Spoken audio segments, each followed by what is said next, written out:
me tell you a story. So I grew up in France. One of the countries I grew up in is France, Paris. Also grew up in Kinshasa, Belgium, Ivory Coast, but most of my youth I spent in France. So back when I started rapping and being like this complete rap fiend, listening to Pete Rock, CL Smooth, Naughty by Nature, Public Enemy, Beastie Boys, I started rapping in English, and like I really thought I would make it like as a big rap artist when I was young, and I would be famous, etc.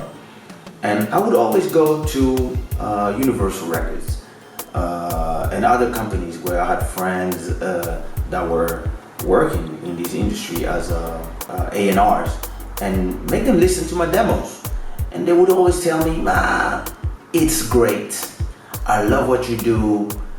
You're so nice, but you rap in English.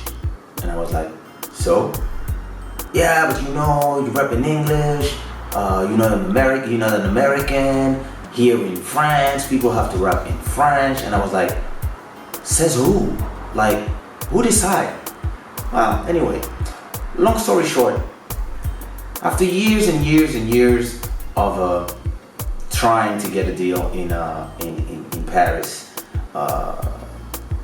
and French rap was emerging, and I was there doing lots of shows, I'm talking about like 96.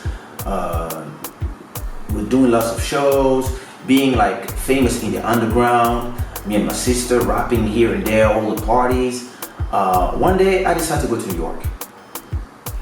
I rap in New York. I met this dude on the internet called Sheldon Bryan, who was the head of a Vibe magazine online website back in the days.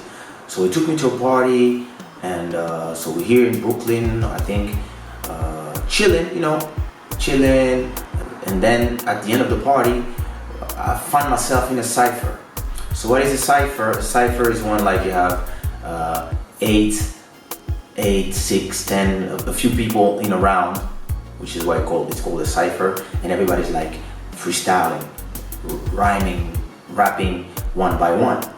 And all of a sudden, I start like having this stress because am I gonna rap in front of Americans when all my life French people told me that I could not be better than Americans? And this is why I want to tell this story. The wall of fire. This is when I discovered my wall of fire. I really had this stress that you get before you do something important, and that you don't know if you're gonna be able to make it.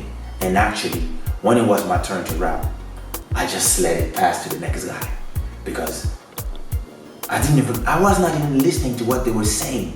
I was just so impressed, because all my life I've been told they're better than you. Long story short, after a few rounds of freestyling, I started really listening to the people and like seeing that, yeah, that one is good, that one is okay, that one is not that great.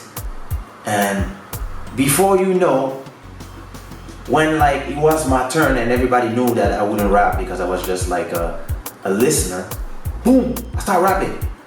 Ba, ba, ba, ba, ba, ba, ba, ba, ba. And everybody stopped like, whoa! Hey man, where you from? Who are you? Blah, blah, blah, blah. Wow, you rap good. And I'm like, yeah, you think so? Yeah! Fuck, who you are? You signed? Where you come from? I said, oh, I come from Paris. Paris? In France? Yeah, Paris. People rap like that in Paris? I said, oh, well, me and my sister and my friends, yeah, we're rapping English. And stuff. Wow, man, you're so good, blah, blah, blah, blah. So why do I tell you this story? It's because that day, I went through my wall of fire. The wall of fire is, most of the time, this wall that keeps you from doing what you're supposed to do because you're afraid, because you're impressed, because all your life people told you you couldn't do it, because nobody did it, because everybody says it's impossible, and you believe in people when actually you should believe in you. And that day I start believing in me and my ability to do what I wanted, because I passed my wall of fire. Your wall of fire can be your family giving you advice and they think it's for your own good, but telling you not to do something because they're scared that you're gonna fail. Your wall of fire could be you not taking the microphone and go sing in front of people because you're just too shy. Your wall of fire can be you not talking to this girl that you've been looking the whole night and she's been looking at you, but you never look at her, and at a point she just go dance with another guy and she looks at you like, not too bad. The wall of fire can be you not doing this application on iPhone or Android that you know you could do, but you were like, it's not gonna work. You not writing this song or just going to a studio and recording this song that you had in mind when everybody's telling you you had a great voice. The wall of fire is this limit that we impose ourselves. And I think everybody has to cross the wall of fire. At one point in your life, you have to just go and surpass yourself, fight against yourself, and make the step and go through the wall of fire.